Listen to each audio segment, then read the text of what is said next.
மீண்டுமாக உங்கள் அனைவரையும் ஆண்டவராய் இயேசு கிறிஸ்து நாமத்தில் நான் மகிழ்ச்சியுடன் வாழ்த்துகிறேன். கர்த்தர் உங்களோடு இருப்பாராக, உங்களை ஆசீர்வதிப்பாராக. 2 கொரிந்தியர் 11ஆம் அத்தியாயத்தினுடைய 4வது வசனம். எப்படி எனில் உங்களிடத்தில் வருகிறவன் நாங்கள் பிரசங்கியாத வேறொரு இயேசுவை பிரசங்கித்தானால், அல்லது நீங்கள் பெற்றிராத வேறொரு ஆவியையும் நீங்கள் ஏற்றுக்கொள்ளாத வேறொரு சுவிசேஷத்தையும் பெற்றீர்களானால் நன்றாய் சகித்திருப்பீர்களே. கொரிந்தியர்களுக்கு அப்போஸ்தலனாகிய பவுல் கடிதம் எழுதுகின்ற பொழுதெல்லாம் ஒரு பெரிய ஒரு ஆத்ம பாரத்தோடு, ஒரு அங்கலாய்ப்போடு, ஆதங்கத்தோடு, எதையோ அவர்களுக்கு சரியாக சொல்லி அவர்களை சரி செய்ய வேண்டுமே என்கின்ற உணர்வோடு எழுதுவதை நாம் பார்க்க முடியும். அவர்கள் மத்தியிலே நிலவி வந்த சில உபதேச சம்பந்தமான காரியங்கள், கிறிஸ்தவ வாழ்க்கை தொடர்பான அவர்களுடைய தவறான புரிந்து கொள்ளுதல்கள், செயல்பாடுகள், இவைகளெல்லாம் கவனித்த அப்போஸ்தலனாகிய பவுல் இவைகளை குறித்தெல்லாம் கேள்விப்பட்டு அவர்களுக்கு சரியான சத்தியத்தை குறித்த தெளிவை உருவாக்க வேண்டும் என்கின்றதான ஒரு பாரத்தோட கடிதம் எழுதுகிறார். அவ்விதமாக எழுதி வருகின்ற ஒரு சூழல் தான் 2வது முறையும் கடிதம் எழுதுகின்ற பொழுது இந்த 11ஆம் அத்தியாயத்தினுடைய 4வது வசனத்திலே இப்படி சொல்லுகிறார்: நாங்கள் அறிவிக்காத வேறொரு இயேசுவை நீங்கள் அறிந்ததுண்டானா, அதாவது நாங்கள் அறிவித்திராத ஒரு இயேசு. அந்த வசனத்துக்குள்ளாக நாங்கள் அறிவித்திராத ஒரு இயேசுவை குறித்து உங்களுக்கு அறிவிக்கப்பட்டிருந்தால், நாங்கள் பிரசங்கிக்காத ஒரு சுவிசேஷம், நீங்கள் பெற்றிராத ஒரு ஆவி. அதாவது இந்த இடத்துல அவர் கோடிட்டு காட்டுகிற காரியங்கள் என்னவென்று சொன்னால், நாங்கள் வேதாகமம் கூறுகின்ற இயேசு கிறிஸ்துவை பிரசங்கித்தோம். உலகத்தின் பாவங்களை சுமந்து தீர்க்க வந்த தேவாட்டுக்குட்டியாகிய இயேசு கிறிஸ்துனுடைய அந்த நாமத்தை குறித்து பிரசங்கித்தோம். நாங்கள் மனிதர்களுடைய பாவங்களிலிருந்து அவர்களை விடுவிக்க வந்தவராகிய இயேசு கிறிஸ்துடைய நாமத்தை குறித்து உங்களுக்கு இடத்திலே பிரசங்கித்தோம். நாங்கள் உங்களை பரிசுத்தமாக்குவதற்காக இரத்தம் சிந்தின ஆண்டவருடைய நாமத்தை குறித்து பிரசங்கித்தோம். ஆனால் இப்பொழுது உங்கள் மத்தியிலே நடந்து கொண்டிருக்கின்ற காரியங்களை எல்லாம் கவனிக்கும் பொழுது, உங்களுடைய ஆவிக்குறை நிலைமைகளை எல்லாம் கவனிக்கும் பொழுது, உங்களுடைய உபதேச நம்பிக்கைகள் எல்லாம் கவனிக்கும் பொழுது, நாங்கள் அறிவிக்காத வேறு ஏதோ ஒரு இயேசுவை நீங்கள் அறிவிக்கப்பட்டு கேட்டீர்களோ, நாங்கள் உங்களுக்குள்ளாக எப்படிப்பட்ட ஒரு ஆவி வரும் என்று நாங்கள் வேத வார்த்தையின் அடிப்படையில் பிரசங்கித்தமோ, அப்படிப்பட்ட ஒரு ஆவியை அல்லாமல் வேறே ஒரு ஆவியை பெற்றுவிட்டீர்களோ, இல்லை என்றால் உங்களுடைய வாழ்க்கையிலே வேறொரு விதமான வல்லமை செயல்பட்டு கொண்டிருக்கிறதோ என்ற ஒரு நிலையோடு அங்கே கேள்வி கேட்டு எழுதுகிறான். அருமையான உலகில் சொல்லப்பட்ட காரியம் என்னவென்றால், எப்படி எனில் உங்களிடத்தில் வருகிறவன் நாங்கள் பிரசங்கியாத வேறொரு இயேசுவை பிரசங்கித்தானால், வேறொரு இயேசுவை பிரசங்கித்தான், அதாவது நாங்கள் பிரசங்கித்த இயேசுவை, நாங்கள் பிரசங்கித்த இயேசுவை குறித்து உங்களிடத்திலே அதற்கு பிற்பாடு வந்தவர்கள் பிரசங்கிக்காமல் வேறொரு இயேசுவை குறித்து பிரசங்கித்தார்களோ என்று சொல்லுகிறார். அப்படி என்றால் இங்கே நமக்கு முன்பாக நிற்கிற ஒரு கேள்வி என்றால், வேறே ஒரு இயேசு உண்டோ? ஒரே இயேசு கிறிஸ்து தானே. ஆனா இங்கே பார்க்கும் பொழுது வேறொரு இயேசு கிறிஸ்து. எப்பொழுதுமே நிஜம் என்ற ஒன்று வருகின்ற இடமெல்லாம் போலியான ஒன்று வரத்தான் செய்யும். உண்மையுள்ள ஒன்று வருகின்ற இடமெல்லாம் போலியான ஒன்று வரதான் செய்யும். மார்க்கெட்ல லேட்டஸ்டாக நல்ல குவாலிட்டியில ஒரு ப்ராடக்ட் வருகிறது என்று சொன்னால், அந்த ப்ராடக்ட்டுக்கு மக்கள் மத்தியில் நல்ல செல்வாக்கு வருகிறது என்றால் உடனடியாக அதை போல ஒரு போலியான பொருளும் வரத்தான் செய்யும். அப்படித்தானே? ஒரு நல்ல மொபைல் போன் வருகிறது என்றால் உடனடியாக டூப்ளிகேட் ஒரு மொபைல் போன் வரும். இது போல ஒவ்வொரு பொருளிலும் ஒரு டூப்ளிகேட் வருகிறது. அதை போலத்தான் உண்மையான இயேசு கிறிஸ்துவை குறித்து அப்போஸ்தலனாகிய பவுல் பிரசங்கித்திருக்கிறான். இப்பொழுது அவர்கள் மத்தியிலே காணப்படுகிற விஷயங்கள், அவர்களுடைய உபதேச நம்பிக்கைகள், அவருடைய ஆவிக்குரிய நிலைமைகள், இவர்களெல்லாம் கவனித்து பார்த்த பொழுது அப்போஸ்தலனாகிய பவுலுடைய இருதயத்திலே ஒரு கேள்வி எழுகிறது: இவர்கள் நாம் அறிவித்த இயேசுவைத்தான் சார்ந்து வாழ்ந்து கொண்டிருக்கிறார்களா? நாம் அறிவித்த இயேசுவோடு தான் இவருடைய ஐக்கியம் இருக்கிறதா? நான் அறிவித்த இயேசு கிறிஸ்துவை தான் இவர்கள் இப்பொழுது விசுவாசித்துக் கொண்டிருக்கிறார்களா? இல்லை என்றால் வேறு ஏதோ ஒரு இயேசுவை விசுவாசித்துக் கொண்டிருக்கிறார்களா? இவர்களுக்கு வேறொரு இயேசு அறிவிக்கப்பட்டு விட்டாரோ என்று அவர் அங்கே ஒரு கேள்வியோடு எழுதுகிறதை நம்ம பார்க்கிறோம்.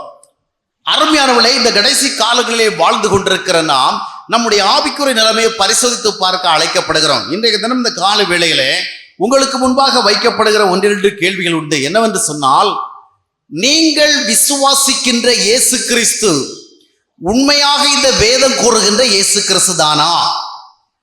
நீங்கள் நம்பிக்கொண்டிருக்கின்ற இயேசு கிறிஸ்து உங்களுக்காக உண்மையாகவே இரத்தம் சிந்தின அந்த வேதம் கூறுகின்ற இயேசு கிறிஸ்து தானா?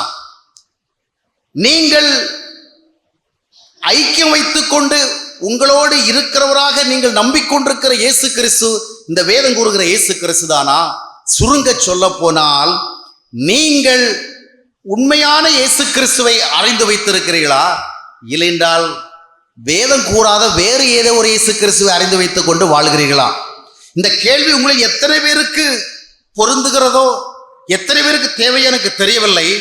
ஆனால் இந்த கூடுகையில் இருக்கிற ஒருவருக்காவது இது பொருந்தும் என்றால் அந்த ஒருவருக்காக நான் பிரசங்கிக்க வேண்டியது அவசியமா இருக்கு. ஏனென்றால் உங்களுடைய விசுவாசம் சரியான வேத சார்ந்த விசுவாசமாக இருக்க வேண்டும். உங்களுடைய நம்பிக்கை வேத அடிப்படையிலானதாக இருக்க வேண்டும்.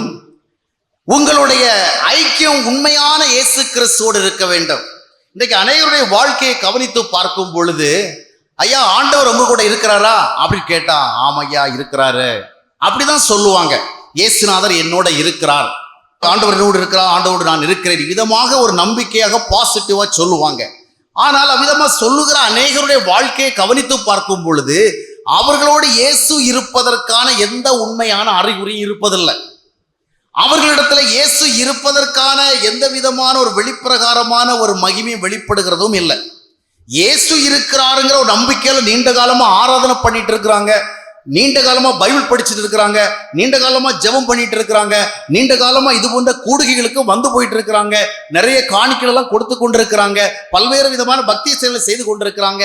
ஆனால் ஒரு மனிதனிடத்துல இயேசு கிறிஸ்து இருந்தால் அந்த மனிதனிடத்திலே எவ்விதமான அடையாளங்கள் இருக்க வேண்டுமோ, ஒரு மனிதனிடத்துல இயேசு இருந்தால் அவனிடத்துல என்னென்ன நடக்குமோ அந்த அடையாளங்களும் இல்லை, அந்த செயல்களும் இல்லை. அப்படி என்றால் இவர்கள் இயேசு தங்களோடு இருப்பதாக எண்ணுகின்ற ஒரு எண்ணம் ஒரு மனதின் சிந்தனையாக இருக்கிறது என்று அது உண்மையான அனுபவமாக இருக்கவில்லை. நீண்ட காலமாக ஆலயங்களுக்கு சென்று வழிபாடு செய்தும், நீண்ட காலமாக தொழுகை செய்தும், நீண்ட காலமாக ஜெபம் செய்தும், பைபிள் படித்தும், வேதாகம விவரங்களெல்லாம் மிக சிறப்பாக தெரிந்து வைத்திருந்தும் அவருடைய வாழ்க்கையிலே கிறிஸ்துவினால் ஏற்பட வேண்டிய மாற்றங்கள் இல்லை, கிறிஸ்துவினால் ஏற்பட வேண்டிய தாக்கங்கள் இல்லை, கிறிஸ்துவினாலே ஏற்பட வேண்டிய உண்மையான விளைவுகள் இல்லை. அப்படியானால் இவர்கள் இயேசுவோடு இருப்பதாக தாங்கள் எண்ணுகிற ஒரு எண்ணம் ஒரு மன சிந்தனை தானே என்று அது ஒரு அஸ்திவாரமுள்ள சிந்தனை அல்ல. அநேகர் ஒரு கற்பனை இயேசுவோடு வாழ்ந்து கொண்டிருக்கிறார்கள். என்ன இயேசு? இமேஜினரி கிரைஸ்ட், அதாவது கற்பனை இயேசு. இவங்க நினைச்சிட்டு இருக்கிறாங்க இயேசுநாதரோட இருக்கிறதா, ஆனா இவங்க வாழ்க்கையில இயேசு இல்லை. ஏன்னா இயேசு கிறிஸ்து ஒரு மனிதனிடத்துல இருந்தால் அந்த மனிதனுடைய செயல்கள் எல்லாருடைய செயல்களை போலவே இராது. ஒரு மனிதனோட இயேசு இருந்தால் அவனுடைய குணங்கள் அநேகரிடத்தில் இருக்கிறது போலவே இராது. ஒரு மனிதனிடத்தில் இயேசு இருந்தால் எல்லாரும் சிந்திக்கிறது போலவே அவர் சிந்தித்துக் கொண்டிருக்க முடியாது. ஒரு மனிதனிடத்தில் இயேசு இருந்தால் எல்லாரை போல ஆசைப்பட்டு, எல்லாரை போல விரும்பி, எல்லாரை போல அவர் உலகத்துக்கு ஏற்றபடியாக இருக்க மாட்டான். In each and every area he will show some difference in his lifestyle. அவனுடைய வாழ்க்கை முறையில, அவனுடைய வாழ்க்கையுடைய அனைத்து பகுதியிலும் ஒரு வித்தியாசத்தை அவன் காண்பிப்பான். அந்த வித்தியாசத்தை உலகம் பார்க்க முடியும். 5:16 மத்தேயு சொல்லுகிறது, மனிதர்கள் உங்களுடைய நற்கிரியைகளை பார்த்து பரலோகத்தில் இருக்கிற தேவனை மகிழ்ப்படுத்தும்படியாக உங்களுடைய வெளிச்சம் அவர்களுக்கு முன்பாக பிரகாசிக்க கடவுது. ஆம் அருமையான சகோதரர்களே சகோதரிகளே, நம்மை ஆராய்ந்து பார்ப்பதற்காகத்தான் இந்த நேரம் கொடுக்கப்பட்டிருக்கிறது. நாம் உண்மையான கிறிஸ்தவர்களா இல்லை ஏதோ ஒரு கற்பனை கிறிஸ்தவர்களாக வாழ்ந்து கொண்டிருக்கின்றோம்? நம்மோடு ஒரு கிறிஸ்து இருக்கிறார் என்று நான் நம்பிக்கொண்டும் அந்த கிறிஸ்துவினால எந்த தாக்கமும் இல்லாத ஏதோ ஒரு வெறும் பக்தி வாழ்க்கையை வாழ்ந்து கொண்டிருக்கிறோமா? அதை நம்ம சிந்தித்து பார்த்து வேதாகமம் கூறுகின்ற இயேசு கிறிஸ்து நம்மோடு இருக்கிறாரா என்பதை நாம் அறிந்து அந்த இயேசுவை பெற்றுக்கொள்ளணும். இந்த இயேசு கிறிஸ்துவை நீங்க இன்னும் பெற்றுக்கொள்ளலன்னு சொன்னா இனியும் தாமதிப்பது உங்களுக்கு நல்லதல்ல. இனியும் உங்களுக்காக தருணம் கொடுக்கப்படுவதற்கு வாய்ப்பில்லை.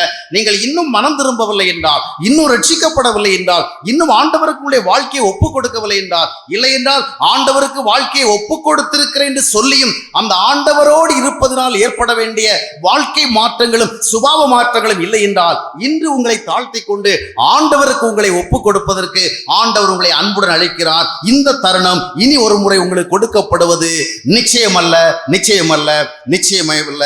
It may be the last chance for you. மனம் திரும்புவதற்கு ஒருவேளை உங்களுக்கு இன்றைக்கு கடைசி நாளாக இருக்க முடியும். ஒருவேளை இன்னும் நீங்கள் 50 வருஷத்தை உலகத்துல வாழலாம், அது வேற விஷயம். 60 வருஷம் வாழலாம், 70 வருஷம் வாழலாம், 100 வருஷம் வாழலாம். ஆனால் நீங்கள் மனம் திரும்புவதற்கு இனி வாய்ப்பை பெறுவீர்களா என்று சொல்ல முடியாது.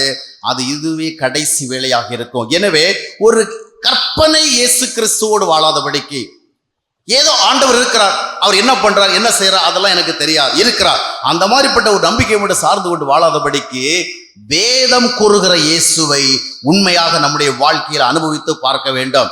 இப்பொழுது ஒரு சாரரை குறித்து பார்த்தோம். இவர்களுடைய கிறிஸ்தவ ஐக்கியம் கற்பனை கிறிஸ்தவ ஐக்கியம். அதான் கற்பனை கிறிஸ்தவ ஐக்கியம் என்ன? அமெரிக்காவுக்கு போகாமலே நியூயார்க்கில் நடந்து போயிட்டு இருக்கிறது மாதிரி, டெக்சாஸ்ல பஸ்ல போயிட்டு இருக்கிறது மாதிரி, கலிபோர்னியாவில் ஃபிளைட்ல போயிட்டு இருக்கிறது மாதிரி கற்பனை பண்றது. நம்ம கரையில இருந்து கொண்டே கப்பல்ல போகிறது மாதிரி என்ன செய்யலாம்? கற்பனை பண்ணலாம். கீழே இருந்து கொண்டே வானத்துல கோட்டை கட்டலாம். இது கற்பனை வாழ்க்கை. ஆனால் அந்த கற்பனை வாழ்க்கையினால ஒரு பிரயோஜனமும் கிடையாது. அதுபோல் நம்ம அநேகருடைய வாழ்க்கை கற்பனை கிறிஸ்தவ வாழ்க்கை. அதாவது கற்பனையாக நான் நினைத்துக் கொண்டிருக்கிறோம், ஆண்டவர் இருக்கிறார், நடத்துகிறார், தாங்குகிறார் அப்படின்னு. சிலர் பாருங்க, வாழ்க்கையில் ஏதாவது ஒரு நன்மை நடந்திருந்தா அதை ஒன்று சொல்லுவாங்க, ஏதோ கடவுளுடைய கிருபையினால இவ்விதமாக நடந்ததுன்னு, வேற ஒன்றும் சொல்றதுக்கு இருக்காது. அப்படிப்பட்ட ஒரு வாழ்க்கையில் இப்போ ஒரு சாரரை குறித்து பார்த்தோம். அடுத்த சாரரை குறித்து பார்ப்போம்.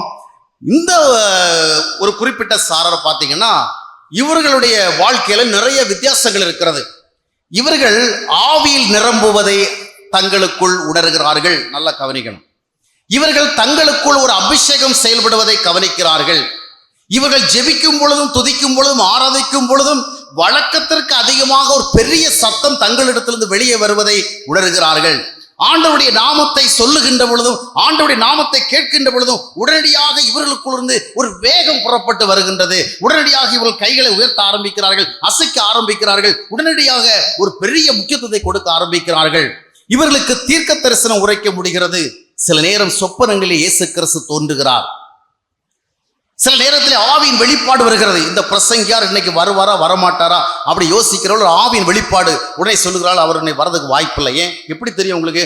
அது ஆவியில எனக்கு வெளிப்படுத்தப்பட்டது அப்படின்னு சொல்லுவாங்க. இந்த மாதிரி நடைமுறையில நார்மலாக இருக்கிற அநேகரை விட சில விஷயங்கள்ல they are so extraordinary.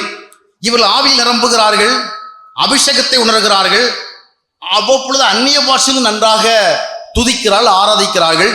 இவற்றையெல்லாம் இவர்கள் பார்க்கும் பொழுது ஒரு வித்தியாசமான அனுபவம் தங்களிடத்தில் இருக்கிறதை அவர்கள் காண்கிறார்கள். இவர்களிடத்துல ஒரு வித்தியாசமான ஆவிக்குரிய அனுபவம் இருக்கிறதை இவர்களை பார்க்கிறவர்களும் அறிகிறார்கள். ஆராதனை வேளைகளிலே அவர்கள் நடந்து கொள்ளுகின்ற விதங்களும், ஆராதனை வேளைகளிலே அவர் உரைக்கிற தீர்க்க தரிசனங்களும் இவர்கள் வித்தியாசமானவர்கள் என்பதை மற்றவர்கள் அறிய செய்கிறார்கள். ஒரு குறிப்பிட்ட திருச்சபைக்கு நான் சென்றிருந்த பொழுது அந்த திருச்சபையில் ஒரு சகோதரி குறித்து சொன்னார்கள். இந்த சகோதரிக்கு தீர்க்க தரிசனம் வரம் செயல்படுகிறது, அவள் ஒரு பெண் தீர்க்க தரிசி என்று சொன்னார்கள்.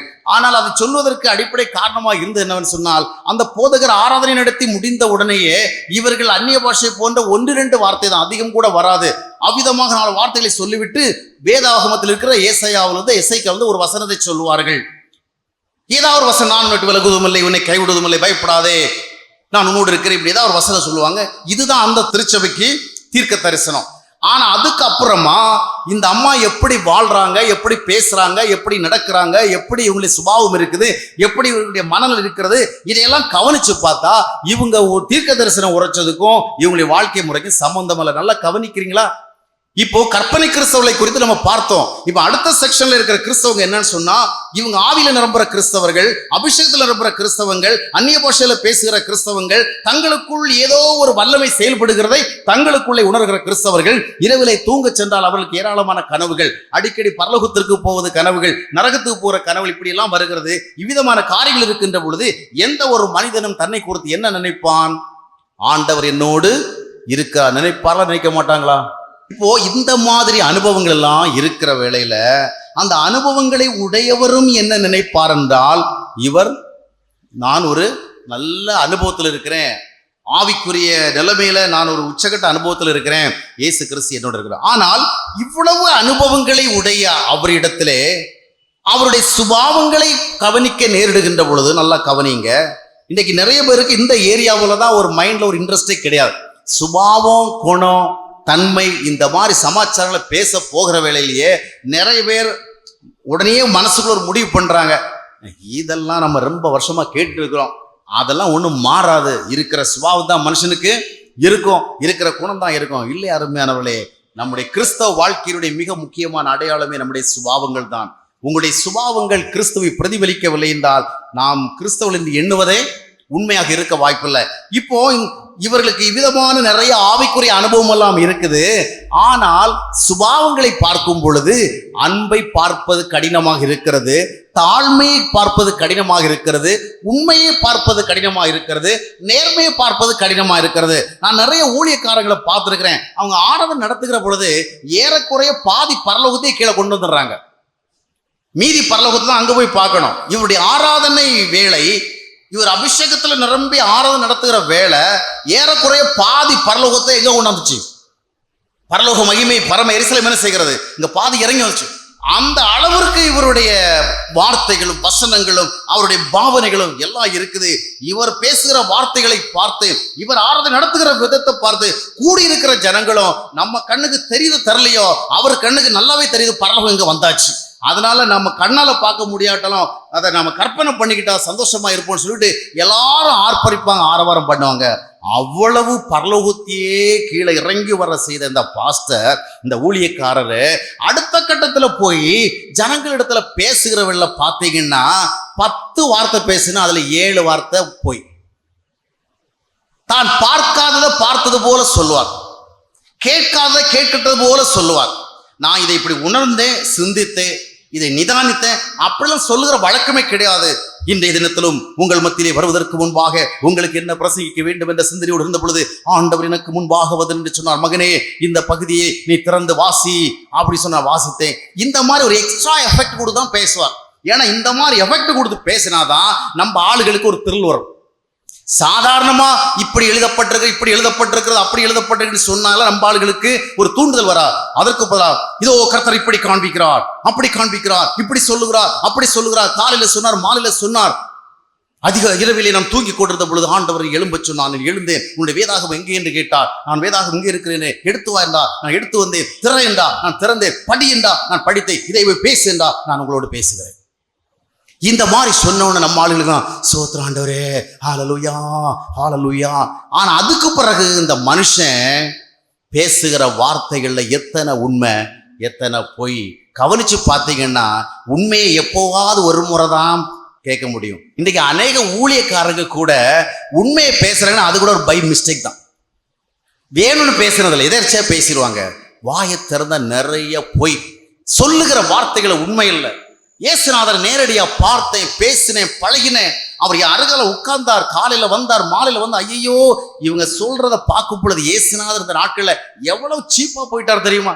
எதுக்கெடுத்தாலும் காலையில என்ன டிஃபன் பண்ணணுங்கிறது கூட இயேசுநாதர் தான் மெனு கொடுத்தாருப்பாங்க. மத்தியானம் பிரசங்கருக்கு என்ன சாப்பாடு போடணுங்கிறது கூட இயேசு மெனு கொடுத்தார் அப்படின்பார். இந்த மாதிரி எல்லாம் ஆண்டவரோடு பேசுகிறவர்களாக, ஆண்டோட சதை கேட்கிறவர்களாக கவனித்து கொண்டு சொல்லுவாங்க, இவ்விதமாக ஆண்டவர் எங்களுக்கு ஒரு புதிய திட்டத்தை கொடுத்தார். வாயை திறந்தா பொய்யான திட்டங்கள், பொய்யான அறிவிப்புகள், போலியான வார்த்தைகள். இன்றைய கிறிஸ்தவ பத்திரிகையில் வருகிற பிரபலமான கிறிஸ்தவ தலைவர்களுடைய வார்த்தைகள் எல்லாம் ஆவிக்குரியவங்க படிச்சு பார்த்தீங்கன்னா இவர்களெல்லாம் எவ்வளவு பொய்யர்களாக, போலிகளாக, ஏமாற்றுக்காரர்களாக இருக்கிறார்கள் உணர்ந்து கொள்ள முடியும். நிறைய பேருக்கு ஆவிக்குரிய அனுபவம் இல்லை, கிறிஸ்தவம் என்றால் என்னவென்று தெரியல, அதனுடைய விளைவாக இவருடைய போலித்தனங்களும் புரியல. என் வீட்டுக்கு ஒரு சில பிரபலமான கிறிஸ்தவ ஊழியர்களில் சார்பில் பத்திரிகை வருது. அதை படித்து பார்க்கும் பொழுது எவ்வளவு பொய்யர்கள், ஏமாற்றுக்காரர்கள். இவர்களா இயேசுவை பார்த்தவர்கள், இவர்களா இயேசுவை தரிசித்தவர்கள், இவர்களிடத்துல இயேசுநாதர் பேசினார், நிச்சயமா பேசிக்க மாட்டார். அப்படி ஒரு இயேசுநாதர் பேசினார், அது மனித ரகத்தை விட குறைவான ரகமா தான் இருக்கும். உண்மை அப்படி கிடையாது. உண்மை இல்லை, நேர்மை இல்லை. காரணம் என்ன? ஏதோ அனுபவங்கள் இருக்கிறதாக தங்களுக்குள் சொல்லிக் கொள்ளுகிறார்கள். ஆனால் அவர்களுடைய வாழ்க்கை முறை அது முரண்பட்டதாக இருக்கின்றது. நல்ல சுபாவங்களை பார்க்க முடியவில்லை, நேர்மை இல்லை, தாழ்மை இல்லை, ஆடம்பரம், இந்த உலகத்தை ஒட்டுமொத்தமான அனுபவிக்கணும் ஆசை, எல்லாம் எனக்கு இப்பவே இங்கேயே கிடைக்கணும், அந்த விதமான ஒரு ஆதங்கம். இப்படிப்பட்ட உணர்வுகள் வாழ்ந்து விட்டு நீ எப்படி ஆண்டவரை பார்த்தேன் என்று சொன்னாய், எப்படி அவரோடு பேசுகிறேன் என்று சொன்னாய், அவரை பார்த்து பேசினவர்கள் எல்லாரும் எப்படிப்பட்டவர்களாக இருந்தாலும் இந்த வேதாகமம் சொல்லவில்லையா? தேவனோடு பேசின ஒரு ஆபிரகாம் எப்படி இருந்தான், தேவனோடு பேசின ஒரு மோசே எப்படி இருந்தான், தேவனோடு பேசின ஒரு எலியா எப்படி இருந்தான், எப்படிப்பட்ட ஒரு வாழ்க்கை அவர் வாழ்ந்தார்கள். நீங்களும் ஆண்டவரோடு பேசுகிறதா சொல்லுகிறீர்களே, நீங்கள் எப்படி இருக்கிறீர்கள்? சிந்திக்க வேண்டாமா? இன்றைய கிறிஸ்தவ சமுதாயமும் சத்தியத்தை அறியாத ஒரு சமுதாயமாக வளர்ந்து பெருகி கொண்டிருக்கின்றது. உண்மைகளை அறிகின்ற அறிவை பெற்ற கிறிஸ்தவர்கள் இன்றைய கிறிஸ்தவ கூட்டத்தில் மிக குறைவு. எந்த ஒன்றுக்கும் தலையாட்டி பொம்மைகளாகவே இருந்து கொண்டிருக்கிறார்கள். குமரி மாவட்டத்தில் பார்த்தீங்கன்னா அடிக்கடி வில்லுப்பாட்டு நடக்கும். சில கோயில்களில் கொடைகள் கொடுக்கும் பொழுது வில்லுப்பாட்டு நடக்கும். அந்த வில்லுப்பாட்டு நடக்கிற வேலை பார்த்தீங்கன்னு சொன்னா அந்த வில்லுப்பாட்டு நடத்தினுடைய டாப் லீடர் வந்து என்ன பண்ணுவார்னா அவர் தான் கதை சொல்லுவார். கதை சொல்லிட்டு இருக்கல, அவர் 2 குச்சி வச்சு என்ன பண்ணுவார், அடிச்சுட்டு கதை சொல்லுவார். அந்த பக்கத்தில் ஒருத்தர் ஒரு பெரிய பானை வச்சுட்டு என்ன பண்ணுவார், ஒரு குடை மாதிரி வச்சுட்டு அவர் ஒரு கையில் ஒரு விசிறி மாதிரி ஒன்று வச்சுட்டு டம் டம் அடிச்சுட்டு கையில் வந்து ஒரு மோதிரம் மாதிரி போட்டிருப்பாரு. அதை வச்சு தட்டி இவர் என்னென்ன கதை சொல்லுவாரோ அந்த கதைக்கெல்லாம் இவர் என்ன சொன்னோம், ஆமா அது சரி, அப்புறம் சொல்லுங்க, ஆஹா அப்படியா, ஓ இப்படி சொல்லிட்டே இருப்பார். சிலரை பார்த்தீங்கன்னா இவர் வழக்கமாக சொல்லிட்டே இருப்பார். அவர் ஏதோ ஒரு கதை சொல்லுவார். இவருடைய சிந்தனை எங்கேயும் இருக்கும். அவர் என்ன சொன்னாலும் இவருடைய வேலை என்ன வேலை, ஆமா சொல்றது. அப்படியா, அதுக்கப்புறம் அப்புறம் சொல்லுங்க, ஆமா ஏய் நீ எல்லாம் ஒரு சரியான முட்டாள்டா அப்படின்னு அவர் எதிர்த்தா சொன்னா கூட இவர் அதுக்கும் சொல்றாங்க, அது சரிதான் அப்புறம் சொல்லுங்க. இந்த மாதிரிதான் இன்னைக்கு கிறிஸ்தவ மக்களும் இருக்கிறாங்க. அவங்க சொல்றதும் சரிதான், இவங்க சொல்றதும் சரிதான். காரணம் என்னவென்றால் ஆவிக்குரிய தெளிவு இல்லை. இப்போ நான் உங்கள் மத்தியிலே சொன்ன காரியங்களை நீங்கள் மறுபடியும் ஞாபகப்படுத்திக் கொள்ளுங்கள். ஒரு சாரார் கற்பனை கிறிஸ்தவத்தில் வாழுகிறார்கள், இன்னொரு சாரார் ஆவிக்குரிய அனுபவங்களை தாங்கள் பெற்றிருப்பதாக தங்களுக்குள் உணர்ந்து ஆண்டவரோடு இருப்பதாக அவர்கள் எண்ணுகிறார்கள். ஆனால் அவருடைய சுபாவங்கள் முரண்படுகிறது, அவருடைய சிந்தனைகள் முரண்படுகிறது, அவருடைய வாழ்க்கை முறை முரண்படுகிறது. ஆவிக்குரியவர்களாக இருக்கின்றவர்கள் எப்படி இருப்பார்கள் என்று இந்த வேதம் சொல்லுகிறதோ அந்த வேதத்தின் அடிப்படையிலான வாழ்க்கையில 50% கூட வந்து சேரவில்லை. அப்படியானால் இங்கே கேள்வி எழுகிறது இல்லையா? என்ன கேள்வி எழுகிறது? அப்போ இந்த மாதிரி அனுபவங்கள்லாம் என்ன? இன்னைக்கு மேடையில் பார்த்து ஒரு ஊழியக்காரர் அப்படியே கையை நீட்டினோடனே நம்ம ஆளுகள் எல்லாம் 100 ஆயிரங்களுக்கு டப்புக்கு என்ன செய்யறாங்க, விழுறாங்க. இதெல்லாம் தவறு, தப்பு, இந்த மாதிரி பைபிள்ல கிடையாது, இது ஜனங்களை வஞ்சிக்கிற காரியங்கள் அப்படின்னு சொன்ன உடனே அது சரிதான் பிரதர், பைபிள்ல இருக்குது இல்லை அது வேற விஷயம். அப்புறம் எப்படி இந்த ஆள்கள் எல்லாம் விழுறாங்க? கொஞ்சம் பேர் விழணும்னு போகிறதுனாலே விழுறாங்க, கொஞ்சம் பேர் இவர்களிடத்தில் இருக்கிறதான தவறான ஆவியில விழுறாங்க. மேடையில போய் விழணும், ஆசீர்வாதம் பெறணும்னு முடிவு பண்ணிட்டு போனவன் அங்க போய் விழத்தானே செய்வான். அந்த முடிவோட தானே ஏன் நீ போயிருக்கிற? நீ எதுக்கு மேடைக்கு போன? இந்த ஆளுக்கு முன்னாடி போறவெல்லாம் கீழே விழுவான், கீழே விழுந்தா ஒரு அபிஷேகம் கிடைக்கும், ஒரு வல்லமை கிடைக்கும்னு பாதி ஆளுங்க இப்படி போறாங்க. ஆனா ஒரு சில இடத்துல அவங்ககிட்ட ஒரு ஆவி இருக்கு, அவங்ககிட்ட ஆவி இருக்கு. யாருக்கிட்ட இருக்கு? அந்த ஊழியக்காரங்கிட்ட, சுவிசேஷகர்களிடத்துல ஆவி இருக்கு. அந்த ஆவியில தான் அவங்க விழுறாங்க. ஆனால் அந்த ஆவி எந்த ஆவி, அதுதான் முக்கியம். அல்லேலூயா. இப்போ தீர்க்க தரிசனம் உரைக்கிறாங்க, சொப்பனம் காண்றாங்க, தரிசனம் காண்றாங்க, ஆவியின் ஏவுதலை உணர்கிறாங்க, அபிஷேகத்தை உணர்கிறாங்க, அந்நிய பாஷையில பேசுறாங்க. இவ்வளவோ நடந்து கொண்டிருக்கும் பொழுது ஒருவர் நான் இயேசுவோடு இருக்கிறேன் என்று நம்புவது தவறானதாக இருக்க முடியும்? அது தவறானதாக இருக்க முடியாததாக இருக்கலாம். ஆனா வாழ்க்கை முறைன்னு ஒண்ணு இருக்கு இல்லையா? வேதாகமம் கூறுகின்ற இயேசு கிறிஸ்து ஒருவரோடு இருப்பார் என்றால் அவர் அவருக்குள் வந்து எப்படி இருப்பார், அவருக்குள் என்னென்ன செய்வார் என்றெல்லாம் இந்த வேதாகமம் கூறுகிறது. நான் தீர்க்க தரிசனம் உரைக்கிறதுனால ஆண்டவரோடு இருக்கிறேன் என்பது நிச்சயம் அல்ல. நான் தரிசனம் கண்டேன் என்பதற்காக ஆண்டவரோடு இருக்கிறேன் என்பது நிச்சயம் அல்ல. எனக்கு ஆவியின் ஏவுதல் கிடைக்கிறது என்பதற்காக ஆண்டவரோடு இருக்கிறது என்பது நிச்சயம் அல்ல. நான் ஒருவருக்காக ஜெபம் பண்ணி அவருடைய வியாதி குணமடைகிறது என்பதற்காக ஆண்டவரோடு இருக்கிறது நிச்சயம் அல்ல. நான் ஒருவருக்காக தீர்க்க தரிசனம் உரைத்து அப்படியே நிறைவேறினால் கூட அது நான் ஆண்டவரோடு இருக்கிறேன் என்பதற்கு நிச்சயம் அல்ல. நான் ஆண்டவரோடு இருந்தால் முதலாவது ஆண்டவர் எதை எனக்கு முதலாவது விரும்புகிறாரோ அது என்னோடு இருக்கும். அல்லேலூயா. அருமையானவர்களே, நிறைய அனுபவம் இருக்குது, ஆனா ஆவிக்குரிய அந்த கனிகள் இல்லை. காரணம் என்னவென்றால் அதைத்தான் அப்போஸ்தலன் பவுல் சொல்கிறான், நாங்கள் அறிவிக்காத இயேசு கிறிஸ்துவை உங்களிடத்திலே வந்தவன் அறிவித்தானோ, நாங்கள் அறிவிக்காத சுவிசேஷத்தை உங்களுக்கு அறிவித்தானோ. பாருங்கள், வேதாகமம் கூறுகின்ற இயேசு கிறிஸ்து ஒரு மனிதனுக்குள் வந்தால் அவனுக்குள் என்ன நடக்குமோ அது நடந்தால்தான் அது உண்மையான கிறிஸ்தவன். இன்றைக்கு உங்களுக்கு முன்பாக இருக்கிற கேள்வி என்னவென்றால், நீங்கள் அறிந்திருக்கிற இயேசு கிறிஸ்து இந்த வேதாகமம் கூறுகிற இயேசு கிறிஸ்து தானா? உங்களோடு இருப்பவராக எண்ணுகிற இயேசு கிறிஸ்து இந்த வேதாகமம் கூறுகிற இயேசு கிறிஸ்து தானா? அப்படி என்றால் இயேசு கிறிஸ்து ஒரு மனிதனுக்குள்ள வந்தா முதலாவது என்ன செய்வார்? இயேசுநாதரை ஒரு மனிதன் தன்னுடைய வாழ்க்கையில ஏற்றுக்கொள்ளுகிறதனுடைய பேர் தான் கிறிஸ்தவ வாழ்க்கை, இல்லையா? அதான் பிகினிங். நம்முடைய கிறிஸ்டியன் எக்ஸ்பீரியன்ஸ் எங்க பிகின் ஆகுதுன்னு சொன்னா, when we accept Jesus as our savior, as our lord. அப்போ இப்போ நான் ஆண்டவரை ஏற்றுக்கொண்டிருக்கிறேன். இப்போ எனக்குள் வந்த ஆண்டவராக இயேசு கிறிஸ்து முதலாவது எனக்குள் என்ன செய்வார்? பாவ உணர்வை கொண்டுருவார். சரி, ஒரு மனிதனுக்குள்ளே இயேசு கிறிஸ்து வந்தா என்ன செய்வார்? முதலாவது என்ன செய்வார், அடுத்த என்ன செய்வார் என்பதை நாம் கவனிக்கணும். முதலாவது, இன்றைய தினத்துல கர்த்தருக்கு சித்தமானால் 5 முக்கியமான அனுபவங்களை ஆண்டவர் உங்களுக்குள் ஏற்படுத்துவார். 5 முக்கியமான வேலைகளை ஆண்டவர் உங்களுக்குள் செய்வார். 5 முக்கியமான விதங்களிலே ஆண்டவர் தம்மை உங்களுக்குள் வெளிப்படுத்துவார். கிறிஸ்தவர் என்று சொல்லுகின்ற எவரும் இந்த 5 விதமான அனுபவங்களை உடையவராகத்தான் இருக்க வேண்டும். கிறிஸ்தவர் என்று சொல்லுகின்ற எவரும் ஆண்டவரை இந்த விதமாக 5 விதங்களிலே அறிந்தவராகத்தான் இருக்க வேண்டும். அதை குறித்து பார்க்க சொல்லும். முதலாவது, கிறிஸ்தவம் என்பது வெறும் பக்தியாக ஏதோ ஆலயங்களுக்கு சென்று வழிபடுவதும் தொழுகை செய்வதும் அல்ல. கிறிஸ்தவம் என்று சொல்லுவது தேவகுமாரனாகிய இயேசு கிறிஸ்துவை நம்முடைய வாழ்க்கையிலே ஏற்றுக்கொள்வது, ஒரு நபரை ஏற்றுக்கொள்வது.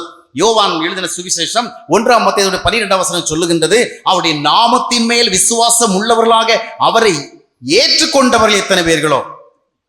not just believing him, not just worshiping him, அவரை வழிபடுகிறவர்கள் எத்தனை பேர் என்றல்ல, நம்புகிறவர்கள் எத்தனை பேர் என்றல்ல, those who have received him, those who have accepted him.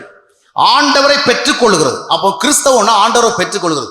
ஆண்டவரை பெற்றுக்கொள்ளுகிற பொழுது நமக்கு இப்ப என்ன நடந்திருக்கிறது? ஏதோ ஒரு பக்தியை மட்டும் பெறல, நாம இப்ப யாரை பெற்றிருக்கிறோம்? தேவனால் அனுப்பப்பட்ட ஒரு நபரை பெற்றிருக்கோம். இவரு நம்மிடத்துல வந்தா முதலாவது என்ன வேலை செய்வாரு? சகோதரர் சொன்னார், பாவத்தை உணர்த்துவார், இல்லையா? பாவத்தை உணர்த்துவார். ஒரு மனிதனுடைய வாழ்க்கையில் யோவான் 16:8 சொல்லுகிறது, பரிசுத்த ஆவியானவர் ஒரு மனிதனுக்குள் வருகின்ற பொழுது அவர் பாவத்தை குறித்து, நீதியை குறித்து, நியாய தீர்ப்பை குறித்தும் கண்டித்து உணர்த்துவார். அருமையான சகோதரி சகோதரிகளை, இயேசுநாதர் நம்முடைய வாழ்க்கையில வந்தால் முதலாவதாக தம்மை எப்படி வெளிப்படுத்த விரும்புவார் என்றால், நான் உன்னுடைய இரட்சகர், ஐ எம் யுவர் சேவியர். ஏன்னா ஒரு இரட்சகராகத்தான் அவர் இந்த பூமிக்கு அனுப்பப்பட்டார். இந்த பூமிக்கு அவர் அனுப்பப்பட்டதனுடைய மிக முக்கியமான நோக்கம் ஜனங்கள் ரட்சிக்கப்பட வேண்டும் என்பதற்காக. அப்படியானால் ஒரு மனிதன் இயேசுவை ஏற்றுக்கொண்டதாக நம்புகின்ற பொழுது, ஒரு மனிதன் இயேசுவோடு இருப்பதாக நம்புகிற பொழுது, அவன் உண்மையிலே இந்த வேதம் கூறுகிற இயேசுவோடு இருப்பான் என்று சொன்னால், அவன் தன்னுடைய வாழ்வுடைய முதல் பகுதியிலே இயேசுவை இரட்சகராக அறிந்திருக்க வேண்டும். He must know him as his personal savior. ஆனால் இன்றைக்கு அநேகர் ஆண்டவரை முதலாவது எப்படி அறிகிறார்கள் என்றால், he is our God, கடவுள். அந்த கடவுளை நான் வழிபடுகிறேன், அந்த கடவுளை நான் போற்றுகிறேன், அந்த கடவுளை நான் ஆராதிக்கிறேன். பெரும்பாலான கிறிஸ்தவர்கள் கிறிஸ்தவம் என்றால் என்ன நினைத்து கொண்டிருக்கிறார் சொன்னால், we must worship God. அப்போ இவங்க அறிந்திருக்கின்ற கடவுள் ஒரு ஆராதனை கடவுள், ஒரு வழிபாட்டை கேட்கிற கடவுள், ஒரு தொழுகை கேட்கிற கடவுள், ஒரு ஆராதனை கேட்கிற கடவுள். எப்பொழுது என்னை புகழ்ந்து கொண்டே இரு, என்னை பாடிக்கொண்டே இரு, என்னை துதித்துக் கொண்டே இரு, எனக்கு மோசடி போட்டுக்கொண்டே இரு என்று சொல்லுகிற ஒரு கடவுள். ஆனா இயேசுநாதர் ஒரு மனிதனுடைய வாழ்க்கையிலே வருகிற பொழுது அவர் செய்கிற முதலாவது வேலை அவனை ரட்சிப்பது. அவன் பாவத்திற்கு அடிமையாக இருக்கின்றான், அவன் பலவிதமான தீய சக்திகளுக்கு அடிமையாக இருக்கிறான். அதனுடைய விளைவாக அவனிடத்திலே நல்ல செயல்களை பார்ப்பது கடினமாக இருக்கிறது. நல்ல செயல்களை அவன் செய்ய விரும்பினாலும், ரோமர் 7ஆம் அத்தியாயத்தினுடைய 15ஆம் வசனம் சொல்லுகிறபடி, அவன் நல்லதை செய்ய விரும்பினாலும் அவனால் செய்ய முடியவில்லை. தீவைகளை செய்யாதிருக்க வேண்டும் என்று எண்ணினாலும் செய்யாமல் இருக்க முடியவில்லை. அவன் ஏதோ ஒரு அடிமைத்தனத்தில் கட்டப்பட்டவனாக இருக்கிறான். ரோமர் 7:18 சொல்லுகிறபடி, அவன் பாவத்திற்கு அடிமையாக இருக்கிறபடினாலே நல்லதை செய்ய வேண்டும் என்று அவர் விரும்பின பொழுதும் அவனால் செய்ய முடியவில்லை. தவறானதை செய்யக்கூடாது என்று அவர் தவிர்க்க விரும்பினாலும் அதை தவிர்க்க முடியவில்லை. இப்படிப்பட்ட நிலைமையில் இருக்கிற ஒரு மனிதனிடத்திலே இயேசுநாதர் வந்தால் அவனிடத்தில் அவர் முதலாவது எதிர்பார்ப்பது ஆராதனை அல்ல, பாடல்களை அல்ல, துதிகளை அல்ல, சோத்திரங்களை அல்ல, வழிபாடுகளை அல்ல, காணிக்கைகளை அல்ல, பக்தி முறைகளை அல்ல. முதலாவது அவனிடத்திலே அவர் எதிர்பார்ப்பு என்ன சொன்னால், அவன் தன்னுடைய பாவங்களுக்காக வருந்த வேண்டும். அவர் பாவத்தை மன்னிப்பதற்காக வந்தார், பாவத்திலிருந்து விடுவிப்பதற்காக வந்தார். அந்த ரட்சிப்பை அவரிடத்துல தேட வேண்டும். அவர் செய்ய விரும்புகிற முதலாவது வேலை என்ன? ரட்சிக்கிற வேலை. அருமையான கிறிஸ்தவ சகோதர சகோதரிகளே, இது ஒரு எளிய சத்தியம்தான். சமீப காலங்களாக நான் திரும்பமாக இந்த சத்தியத்தை தான் பிரசங்கிக்க தூண்டப்படுகிறேன். இதை விட வித்தியாசமான விசேஷமான சத்தியங்களை பேச வேண்டும் என்று ஆண்டோடைய சமூகத்தில் நான் ஆசைப்பட்டாலும் இப்பொழுது என்னவோ நடைபெறுகிறது, இப்படிதான் நடைபெற்றுக் கொண்டிருக்கிறது. இந்த ரட்சிப்பை குறித்து தான் அதிகமாக பேசுகிறேன். காரணம் என்னவென்றால், இன்றைய கிறிஸ்தவர்கள் ரட்சிப்பை குறித்து கேட்டு கேட்டு கேட்டு மழுங்கி போய்விட்டார்கள். கேட்டு கேட்டு கேட்டு அதை குறித்த உணர்வற்று போய்விட்டார்கள். தங்களிடத்தில் ரட்சிப்பு இல்லை என்பதை அவர் ஒரு பெரிய காரியமாக எண்ணவில்லை. தங்களுடைய வாழ்க்கையில ரட்சிப்பு இருக்கிறதா என்று ஆராய்ந்து பார்க்கின்ற ஒரு தன்மையும் இல்லை. ஏதோ மனக்கணக்கு போட்டுக் கொண்டிருக்கிறார்கள். நான் ஞானஸ்நானம் பெற்று விட்டேன், ரட்சிக்கப்பட்டு விட்டேன், நான் ஆண்டவருக்கு என்னை ஒப்பு கொடுத்து விட்டேன், ரட்சிக்கப்பட்டு விட்டேன். ஆனால் அருமையான சகோதரிகளே, இங்க நமக்கு முன்பாக இருக்கிற கேள்வி என்னன்னா, உங்களுக்குள் வந்தவர் வேதாகமம் கூறுகிற இயேசுநாதர் தானா? அப்போஸ்தலனாகிய பவுல் பிரசங்கித்த இயேசுதானா? பேதுரு பிரசங்கித்த இயேசுதானா? யோவான் பிரசங்கித்த இயேசுதானா? இல்லை, அப்போஸ்தலனாகிய பவுல் எச்சரிக்கை கொடுக்கிறாரே, நாங்கள் அறிவிக்காத வேறொரு இயேசுவை குறித்து உங்களுக்கு அறிவித்தது உண்டானால். 1 யோவான் 2ஆம் அத்தியாயத்தினுடைய 18ஆம் வசனத்திலே யோவான் அழகாக சொல்லுகிறார், அந்தி கிறிஸ்து வருவான் என்று நாம் கேள்விப்பட்டிருக்கிறோமே. இப்பொழுது நம்மத்தில் ஏராளமான அந்தி கிறிஸ்துக்கள் இருக்கிறார்கள். அந்தி கிறிஸ்து என்றால் யார்? கிறிஸ்துவை போல தன்னை காண்பிக்கின்ற ஒரு போலி கிறிஸ்து. தன்னை கிறிஸ்து என்று மக்களை நம்ப வைக்க விரும்புகிற ஒரு போலி கிறிஸ்தான் அந்தி கிறிஸ்து. இன்றைய கிறிஸ்தவர்கள் அந்த அந்தி கிறிஸ்துவை இனி ஏதோ ஒரு காலத்துல வரப்போகிறான் நீண்ட தூரத்துல தான் அவனை பார்த்து கொண்டிருக்கிறார்கள். ஆனால் இப்பொழுது அந்தி கிறிஸ்துவனுடைய ஆளுகைதான் இந்த பூமியில நடந்து கொண்டிருக்கிறது என்பதை அநேகர் இன்னும் அறியவில்லை. வழக்கமாக நடைபெறுகிறது போல வருவான் எதிர்பார்த்து கொண்டிருப்பார். அவன் வந்து எல்லா வேலையும் செஞ்சு முடிச்சுவான். எனவே இந்த வேதாகமம் அறிவிக்கின்ற இயேசுநாதர் உங்க கூட இருக்கிறாரா என்று நீங்க பரிசோதனை பண்ணி பார்க்கணும். அவர் தான் உங்களுக்குள்ள இருக்கிறாருன்னு சொன்னா அந்த இயேசுநாதர் முதலாவது உங்களை ரட்சித்திருப்பார். அல்லேலூயா. என்றால் முதலாவதாக உங்களிடத்துல செய்கிற வேலை ரட்சிக்கிற வேலை தான். முதலாவது அவர் வந்து உங்ககிட்ட அறிமுகமாகிறதே, ஐ am your Xavier, not I am your Lord, not I am your God. முதலாவது ஆண்டவர் வந்து சொல்றது என்ன? நான் உனக்குடைய ரட்சகர். ஏன்னா கேப்ரியேல் தூதன் வந்து அவர் பிறக்கிறதுக்கு முன்னாடியே சொன்னான், இவருக்கு இயேசுன்னு பெயர் போடுங்க, ஏன்னா இவர் ஜனங்களை அவருடைய பாவங்களிலிருந்து ரட்சிப்பார். இல்லையா? லூக்கா 5:32 வாசித்து பார்க்கும் பொழுது, நான் பாவிகளை மனம் திரும்ப அழைக்க வந்தேன். சகோதரர்களை, ஒருவேளை நாம வந்து இந்த ரட்சிப்பை குறித்து பேசுகிற பொழுது வழக்கமா கேட்டதுன்னு சொல்லலாம். ஆனா இந்த ரட்சிப்பு நம்மள இருக்குதா அப்படிங்கிறத யோசித்து பார்க்கணும். இன்றைக்கு நம்முடைய வாழ்க்கை ரட்சிக்கப்பட்ட ஒரு வாழ்க்கை என்று சொல்லத்தக்கதான தரம் உள்ளதாக இருக்கிறதா? நம்முடைய வாழ்க்கையுடைய செயல்களும் சிந்தனைகளும் சுபாவங்களும் கிறிஸ்துவினாலே மாற்றம் ஏற்படுத்தப்பட்ட ஒரு வாழ்க்கை என்று மற்றவர்கள் நம்பப்படுவதற்கு ஏற்றதாக இருக்கிறதா? நம்முடைய வாழ்க்கையை மற்றவனுக்கு காண்பித்து, கிறிஸ்துவை அறியாத சகோதரனே, கிறிஸ்துவை அறியாத சகோதரியே, நீ என்னை பார், கிறிஸ்துவினாலே எனக்குள் ஏற்பட்ட மாற்றத்தை பார் என்று நம்முடைய வாழ்க்கையை காண்பிக்க முடியுமா? ஒரு சவாலாக சொல்ல முடியுமா? என்னுடைய செயல்களை நீ கவனித்து பார், என்னுடைய சுபாவங்களை கவனித்து பார், என்னுடைய ஆசைகளை கவனித்து பார், உலகு தொடர்பான என்னுடைய சிந்தனைகளை கவனித்து பார், சவால் விட்டு சொல்ல தெரிய முடியுமா? அப்படி சொல்லவில்லை என்றால் நம்மிடத்தில் இருப்பது இயேசுநாதர், இந்த வேதம் கூறுகிற இயேசு அல்ல. நம்மிடத்தில் இருக்கிற ஒரு உண்மையான இயேசுவா, இல்லை என்றால் கற்பனை இயேசுவா, இல்லை என்றால் போலி இயேசுவா, வேதம் கூறாத ஒரு இயேசுவா? வேதம் கூறாத இயேசு நமக்கு பல அனுபவங்களை தர முடியும், ஆனால் ஒரு ரட்சிப்பை தர முடியாது, பரிசுத்தத்தை தர முடியாது, தேவனுடைய பிள்ளைகளாக நம்மை மாற்ற முடியாது, சாட்சிகள் ஆக்க முடியாது, நம்மை பிரகாசிக்க செய்ய முடியாது, உப்பாக விளங்க வைக்க முடியாது. போலி கிறிஸ்துவினாலே நம்மை தீர்க்கதரிசியாக்க முடியும், போலி கிறிஸ்துவினாலே அற்புத அடையாளங்களை செய்கிறவர்கள் நம்மை மாற்ற முடியும், போலி கிறிஸ்துவினாலே பரலோக தரிசனங்களை காண்பிக்க முடியும், நரக தரிசனங்களை காண்பிக்க முடியும். ஆனால் உண்மையான கிறிஸ்து மட்டுமே வாழ்க்கையை மாற்றுவார், பரலோகத்திற்கு நம்மை தகுதிப்படுத்துவார். அந்த உண்மையான இயேசு கிறிஸ்து நம்மிடத்தில் இருக்கின்றாரா? எனவே நமக்குள் இருப்பது ரட்சிப்பா, அதை கவனிக்கணும். அந்த ரட்சிப்பு வந்ததென்றால் நம்முடைய செயல்கள் அது பரிசுத்த தரமிக்கதாக மாறும், நம்முடைய சுபாவங்கள் தேவனுக்கு ஏற்றதாக மாறும், நம்முடைய சிந்தனைகள் ஆண்டவரை பிரியப்படுத்துகிறதாக மாறும், உலகு தொடர்பான நம்முடைய அணுகுமுறைகள், உலகு தொடர்பான நம்முடைய நிலைப்பாடுகள் தேவனுக்கு விரும்பப்படத்தக்கதாக மாறும். இப்படிப்பட்ட மாற்றங்கள் இல்லாத ஒரு கிறிஸ்தவ வாழ்க்கையை நாம் வைத்துக் கொண்டிருந்தால் இந்த கால வேளையிலே நமக்கு கொடுக்கப்படுகிற தேவ அழைப்பு என்னவென்றால், இது ஒரு போலி கிறிஸ்தவ வாழ்க்கை, இதை வேண்டாம் என்று தூர வீசி எறிந்து விடு. இது உனக்கு பிரயோஜனம் இல்லாத வாழ்க்கை, உன் வாழ்க்கையை மாற்றாத கிறிஸ்தவத்தை வைத்துக் கொண்டிராதே. உன்னுடைய சுபாவத்தை மாற்றாத கிறிஸ்தவத்தை வைத்துக் கொண்டிராதே. உன்னுடைய சிந்தனையை மாற்றாத கிறிஸ்தவத்தை வைத்துக் கொண்டிராதே. உனக்குள்ளே ஒரு பரிசுத்த தாகத்தை உருவாக்காத கிறிஸ்தவத்தை வைத்துக் கொண்டிராதே. முதலாவது இந்த போலியானதை தூக்கி வீசு. அது எத்தனை அனுபவங்களை உனக்கு கொடுக்கிறதாக இருந்தாலும் சரி. இல்லை பிரதர், நான் எவ்வளவு அந்நிய பாஷையில பேசுறேன், எவ்வளவு ஆவியில் நிரம்புறேன், எல்லாம் வருகிறது. ஆனா வேதம் கூறுகின்ற இயேசுவினால என்ன வரும்னு இந்த பைபிள் சொல்லுகிறதோ அது வரலன்னு சொன்னா உன்னிடத்தில் இருக்கிறது உண்மையான கிறிஸ்தவம் அல்ல. அதை வேண்டாம் என்று சொன்னால்தான் உண்மையான கிறிஸ்தவத்தை பரலோகத்திலிருந்து பெற்றுக்கொள்ள முடியும். அல்லேலூயா. உண்மையான இயேசுநாதர் உன்னுடைய வாசலை தட்டி கொண்டிருக்கிறார் உன்னை ரட்சிப்பதற்காக. ரட்சிப்பு வரலையா? ரட்சிப்பு வந்தா என்னங்க நடக்கும் பிரதர்? ரட்சிப்பு வந்தா என்ன நடக்கும்? இயேசுநாதர் ரத்தம் சிந்துவதற்கு முன்பாக, சிலுவையில மரிப்பதற்கு முன்பாக ஒரு மனிதனை சந்தித்தார். அவனுடைய பேர் சகையு. லூக்கா 19ஆம் அத்தியாயத்தில் இந்த மனிதனை குறித்து பார்க்கிறோம். அந்த மனிதன் அவரை பார்க்கத்தான் வந்தான், அவரை தரிசிக்கத்தான் வந்தான், அவர் எப்படி இருப்பார் என்பதை அறிந்து கொள்ளதான் வந்தான். ஆனால் அவனை பார்த்த இயேசு கிறிஸ்து ஏதோ என்ன இந்த இடத்துல பார்த்துட்டு போகிறவனா மட்டும் இராத, அதனால உனக்கு ஒரு நல்லது கிடையாது, நீ என்ன உன் வீட்டுக்கு அழைச்சிட்டு போ அப்படி சொல்லிட்டு அவன் அழைச்சிட்டு போக சொன்னார். லூக்கா 19 வாசிக்கும் பொழுது அவருடைய வீட்டுக்கு போறார். அதுக்கு பிறகு என்ன நடந்ததுன்னு தெரியாது. நிச்சயமாக அவனோட அவர் பேசி இருப்பார் இல்லையா? என்ன பேசுறாங்கிற விளக்கங்கள் விவரங்கள் நமக்கு கொடுக்கப்படல. அவன் வீட்டுக்கு போகிறார்னா அதுக்கு ஒரு தேவை இருந்திருக்கும். போனாரு, பேசினாரு. அவருடைய வார்த்தைகள் அவனுக்குள்ளே ஒரு பெரிய டெலிவரன்ஸை ஏற்படுத்தினது, அவனுக்குள்ளே ஒரு மாற்றத்தை ஏற்படுத்தினது. இதுவரையும் பணம் பணம் என்று ஓடிக்கொண்டிருந்த மனிதன், அந்தஸ்து என்று ஓடிக்கொண்டிருந்த மனிதன், யாருடைய செல்வத்தை நமக்கு சொந்தமாக்கி கொள்ளலாம் என்ற சிந்தனையோடு வாழ்ந்து கொண்டிருக்கிற ஒரு மனிதன் அந்த இயேசுவை பார்த்து சொல்கிறான், இயேசுநாதரே, நான் யாருக்கிட்டையாவது அக்கிரமம் அநியாயமா வாங்கினது உண்டானால் அதை ஒரு முறை 2 முறை இல்ல, நியாயப்பிரமாண சட்டத்தின்படி 4 முறையாக நான் திருப்பி கொடுத்து விடுகிறேன். அடுத்தபடி என்ன சொல்லுகிறான்? அது மட்டுமல்ல இயேசுநாதரே, என்னுடைய சொத்துக்கள்ல பாதியை நான் ஏழைகளுக்காக கொடுக்க விரும்புகிறேன்.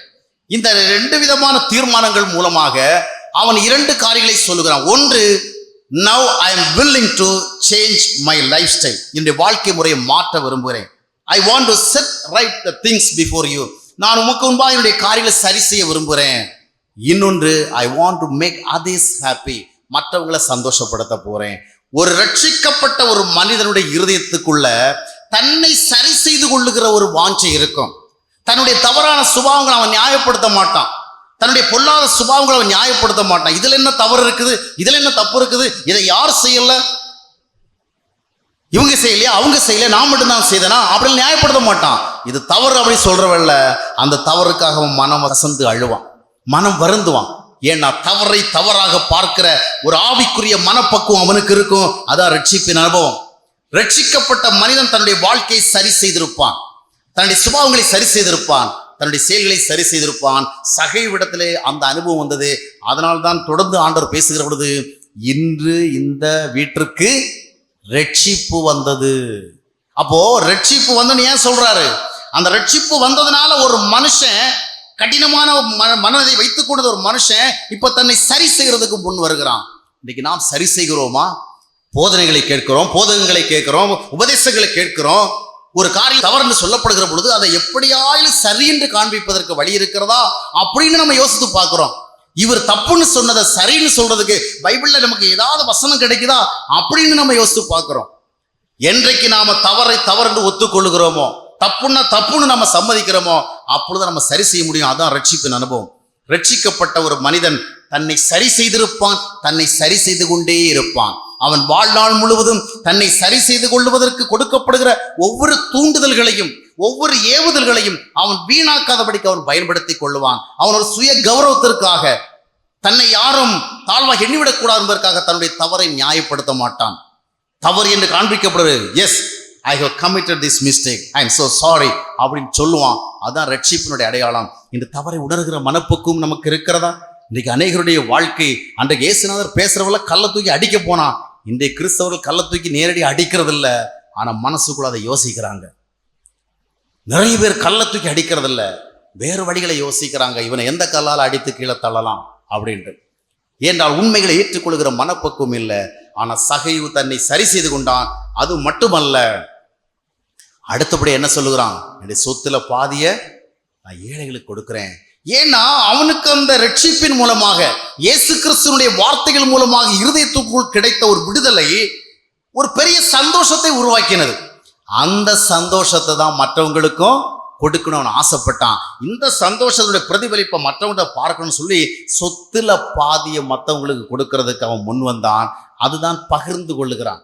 ரட்சிப்பு மற்றவர்களை சந்தோஷப்படுத்துவதற்கு நம்மை தூண்டும். ரட்சிக்கப்பட்ட ஒரு மனிதன் தன்னுடைய வட்டத்துல நான் சந்தோஷமா இருந்தா சரிதான், ஆண்டவர் என்ன சந்தோஷமா வச்சிருக்கிறாரா நான் அனுபவித்துக் கொண்டு ஸ்தோத்திரம் பண்ணிட்டு இருப்பேன், அப்படி சிந்திக்க மாட்டான்.